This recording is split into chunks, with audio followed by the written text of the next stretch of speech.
This is Jamie Drummond for Good Food Revolution, and we are catching up with a gentleman we haven't seen in person for quite some time, Mr. Thomas Bachelder. How are you today, sir? I'm great. Nice to see you, Jamie, if not actually being with you. Yes. I saw you for the virtual tasting of Le Clos a few weeks ago and thought it would be nice to get you in person to ask you a few questions about this ongoing project of yours. Yeah, fire away. I'm always interested to talk about vines and vineyards. Now, I know you're known for being very succinct in your answers, and I jest. Um, would you True. mind, for those people not all that familiar with Le Clos, would you mind giving us a potted history of your involvement with the project? Yeah, well, I love to say we're proud Ontarians now, but we're Quebecois by birth. We moved here and we didn't take the 401. We've got to be the only ones. We took a plane in from Oregon, where my Quebecois buddy Pascal Marchand had seduced me to come to the Clos Jordanne, and I wanted to leave Oregon and go to France. But as it worked out, we came here and we've never left.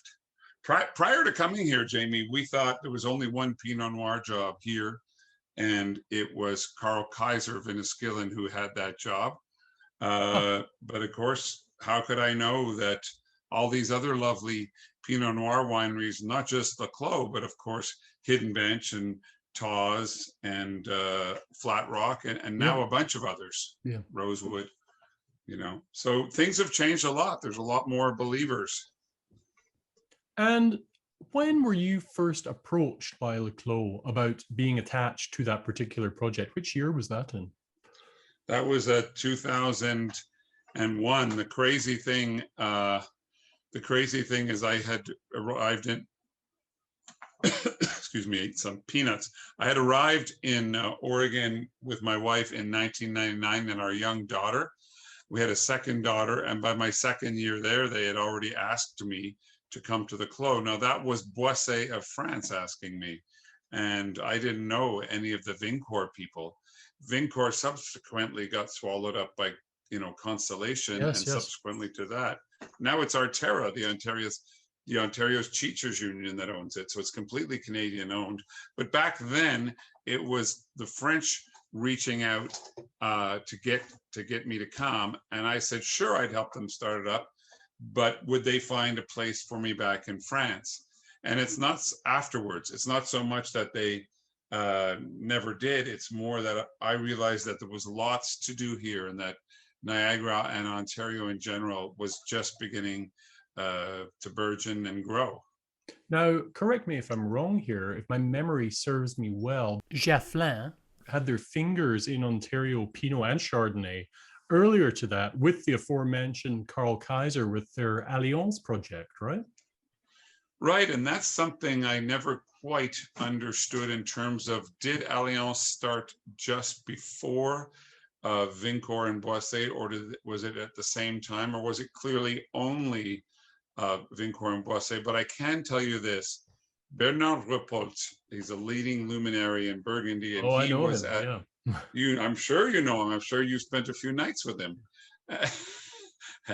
And he's famous for treating people well when they come to Burgundy, or us treating him well when he comes here, and him being up for it. But Bernard, when I went to school, he was the husband of my stagiaire, who was Cécile Chenu. They went their own ways, and he was at Jaflin. And in the 90s, he went to go on a trip to Russia, a business trip to Russia, and missed his plane. But back in those days, you could just get on another business class flight, even another airline, to anywhere. They all honored each other's big tickets. And he flew to Toronto, had nothing to do of a Sunday. So they said, well, then go, you can't work today. Well, go visit Carl Kaiser. And so he did. And he started to bring in barrels to help Carl with his Lowry fruit, which I now make with Bachelder, but also Montague, which mostly goes to, as you know, still Enniskillen. The Lowry fruit is called Five Rose. They have their own little winery now. But long story short, I think Bernard saw the potential, and when Don Triggs had finished starting up his Jackson Triggs, I think he saw the potential in doing this, but on a greater scale, with planting clones from France, not using existing vineyards, and getting them nice and far from the lake so they'd ripen later. So they chose Jordan. And Jordan was mostly soya and cornfields and Labrusca at that time. People thought it was too far from the lake, Yeah. but they were thinking in Cabernet Franc and Cabernet Sauvignon. If we were thinking in Chardonnay and Pinot, it's just right. And what were your first vintages at Le Clos like? What was the philosophy back then? Well, I think the philosophy always was, careful husbandry. There were 56 hectares, Jamie, and there's still just about 46 if you take out the Riesling, which has always been sold off. But the philosophy was just to careful husbandry and always wild yeast, always hand picking, and long ferments, whatever was needed to bring out the terroir and to identify the terroirs. So with the paltry crop that came out of 03, I still made a Claystone and a Le Clos vineyard. Talon Ridge was not online yet, and nor was La Petite Colline. And all Burgundian barrels, hopefully never too many new. So we had to bring a bunch in the early years used, but then we generated our own after that. And I found a building down at 2540 South Service Road that Taz now owns. Was a great place to make it. But as you remember, I remember you there the first time with the other Jamie. Yeah, that's right. Yeah, you're right. And the cook Jamie. And anyway, what I wanted to say was, though, that building was supposed to be temporary, but I had a feeling they wouldn't build the Geary building that they were meant to build. In fact, it was on track to be built before the AGO's Geary building, but they started to realize it was going to be way too much money. Costs were going up, and it wasn't Constellation's buying of Vincor that scuttled it. I think it would have been scuttled anyway, which was fine by me, but I'd like to see them build something up there today. I'd like to see something modest up there. I still remember they had the footprint for that Geary winery all sort of set up to go, didn't they? They did, and I was the one who planted it out. I planted it out to mixed clones of Pinot Noir and Chardonnay in about 07. So when I planted it out, that was the admission that we were never going to do anything up there in terms of Frank Geary. But I still think there's a chance for that to happen later on. If you'll follow me, I'm actually going to move to my cellar because I see my wife is here and she has to clean up. So give me 10 seconds. Yeah, no problem at all. I'll just head over there. So, Thomas, you mentioned the 4 vineyard sources that you originally used to draw from. Would you mind speaking to the different characteristics of those 4 sites?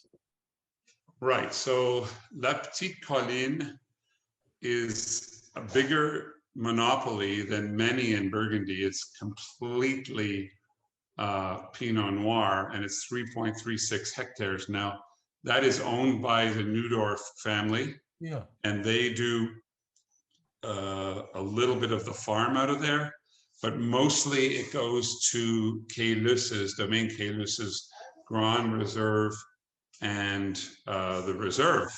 So that has not been in Le Clos' hands since I left in 2010. Right. And they haven't had it since just about then. In fact, I was the one who got the call and brought that over to Quai-Lus. But that vineyard was always on a great slope and had a good mix of silt and especially limestone, very chalky, very pretty perfumed Pinot Noir that Quai-Lus is blending in with their Mountain View site for the most part. So here we are in the cellar with nary a glass or a bottle in sight. It's a rare occasion. It is. Yes, so La Petite was our little Chambeau, and we don't like to talk that way, right? We already use we already use the grapes of Burgundy, Pinot Noir and Chardonnay that evolved there. So I try not to mention any of their towns as a way to sell the idea of our vineyards. But sometimes for Burgundy lovers, it can be helpful if people really do understand that you're not trying to trade on those names. Yeah. So what you have is in the town of Jordan proper, right up the street from the Jordan Road, you have Le Clos and Claystone that are clustered around that road, and they're about 200 meters apart. About 5 kilometers further east, maybe 4 kilometers, is La Petite Colline, the aforementioned, that is closer to Niagara Falls, right? The Niagara Escarpment Road runs west to east. So I wanted to do La Petite first and sort of deal with it because it no longer is in the makeup of anything the Clos does. It was a lease from the Neudorf family, and it is now leased to Caylus. So that's the story of that. Talon Ridge is up above, so south of Flat Rock, and as on an equal altitude to the top of Flat Rock's vineyards, they're Riesling vineyards. And Talon Ridge is very heterogeneous. It's south of Flat Rock, but north of Westcott. Yeah, so up there you get an amazing things. And I don't know if you've tasted Casey's wines over at Westcott. I have, yeah. So they pack a good punch, and it's warm up there. So Talon Ridge and Westcott and the upper part of Flat Rock would be more prone to frost in the winter, deep frost, because they're further from the lake. That's the bad news. The good news, it's like a heat sink up there in the summer. So you do get good warmth. So it's a conundrum what I'm talking about, because we feel that the lake effect in winter, if you're close to it, keeps your dormant buds from freezing. But the lake effect in summer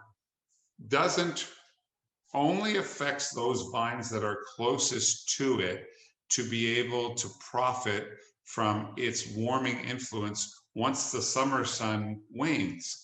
And that's a difficult concept to think about. So in other words, the lower bench, Claystone, Le Clos, and a lot of the Wingfield and Wismar Park I work with, Wismar Foxcroft, they benefit from their proximity to the lake a little. But when the season is a cool one, they don't get much lake effect once the summer is truly over, where things closer to the lake still will. Neither does Talon Ridge or Westcott, but because it's hotter up there in the summer, they usually ripen at the same time. So this lake effect thing is hard to understand, but in general, if you're on the first or the second bench rising up out of the plain, depending on how far that bench is from the lake and how far it isn't, you will benefit from the lake effect in the fall to a certain extent, and also depending what grapes you have planted there. Since there's less lake effect on the bench, you wouldn't put Cabernet Sauvignon there. You'd have it nearer to the lake where it had a chance, in Lake and Lakeshore, or in creek shores where you had a chance to ripen, you know? So I know all that's a bit obtuse, Jamie, but it's because we're all discovering it in real time. So you mentioned Talon Ridge and Claystone, but you've not touched upon Le Grand Clos yet. Yeah, so the Claystone and Le Clos are mirror images of each other. No, they're just twins. In both cases, you have the whites, the Chardonnays planted against the escarpment and on the southern side of the vineyard. And in both cases, the best parcel of white is on the western side and drains into a ravine. Oh, yeah. And so in both cases, the Pinot is in the front, and in both cases, the best part of the Pinot is on the west side. So there may be some clonal prerogatives there, but I think mostly what you have in Le Clos and Claystone is the better the drainage and the more presence of calcare or limestone due to the glaciers, I think that is where you get the most interesting parcels. And by interesting, we mean full flavored, long lived, and slightly austere. They're not parcels that give it up on the first date, as it were. And so those parcels on the western side are the Grand Clos white and red, and they behave similarly in white and red. And on the west side of Claystone, the white and red in the same line become Claystone single vineyard, or became back in the day. We're pushing for another Claystone vineyard. We'll see if we get lucky. So with this revitalization of Le Clos, what was it that they said to you to get you back working there? And how has the philosophy changed? We'll get into the wines that I tasted last week in a moment, but I'd love to hear your take on that. Well, yeah, the philosophy has remained much the same. How we happened to come together was I met the head of the Arteras, Ontario Teachers Union, Jay Wright, who'd come back from the States to run it. And I just happened to meet him in Vancouver at the Vancouver Wine Fair at Canada 150. And he said, let's get the band back together. Nice. And I said, well, I'm not against that. But I said, let's start over. And for whatever reasons, it didn't completely work last time, that you felt you had to scuttle it, right? Now, Jay wasn't around when they scuttled it, nor was I. I had left a few years previous. But I think that we decided we should do something. But the thing was based on the vineyards, as it always was. So how could we do something? Did we have to call it Le Clos? Could we call it something else so we didn't have to have the baggage? Yeah. And so we started making 2017, and they wanted to make only the Grand Cru, so the most western part of the Le Clos vineyard only. And I was like, wow, starting with the top, that's an austere block of white and red. You sort of need something to lead up to it. And they said no, and I was in disagreement. But, you know, we all choose our battles. And what they wanted to do, I think, was test the market with their best block and see if the crowd was ready for it. And then, of course, the world was, and it sold out. But we didn't even know it was going to be called the Clos. I think they felt that the baggage that it had of closing it down, that the branding, brand recognition of it was superior to the baggage that they had to live with. And so they decided to go with the Clos. So I was okay. And so there was a couple of things. I get 95% of what I want, but a few little things, like I didn't specifically want screw caps. They wanted to show evolution. And I didn't specifically want the Grand Clos to be 45, but there were always good reasons. Their explanation of the Grand Clos being $45 instead of 65 or 70, when it's our best parcel, and then declassified away from barrel by barrel, we choose the best barrels that are the most harmonious and indicative of said terroir. And they said, we'll give you a great reason. The reason is, in the 10 years since we disbanded the Clos, prices have not risen enough in Ontario. They have done in BC, and these are 500 case lots. They're not, you know, Jamie, if you want to put out a wine on the market for $200 and you make 2 cases of it, well, fine, or 23 cases. But the Grand Clos and white are 500 9-liter cases each. So they wanted to make sure that it would be loved, respected for the terroir it was. And they said, we're going to start at this. It doesn't mean they're not going to take price later, but it does mean they wanted to show a humbleness coming back, you know. And I think that also speaks to why the Jordan Village, which is only 1,000 cases of each, is coming out at 25. They feel like, and I guess I agree, that since the Clos started and all these other great aforementioned wineries and many more have raised the bar in Ontario, nobody's raised the bar of prices. There are still too many people, putting out $20 Pinots when they could be, they're baby them a little more and get a little more money for them. And by that, I don't mean raise prices whenever you can. I mean, Pinot's a bitch to grow. You have to sort it 16 months in the barrel. It's expensive. If we want Pinot to be sustainable in Niagara, we have to charge decent prices for it. That's all. So I think that's the answer between the two. But did you want to hear about how the philosophy of Jordan Village has changed? Would you like me to tell you about that? I was about to ask you about that, because that's kind of like, I see it now as a kind of unofficial sub-appellation. Yeah, well, oh wow, you touched on something I probably wouldn't have, but that's a great one.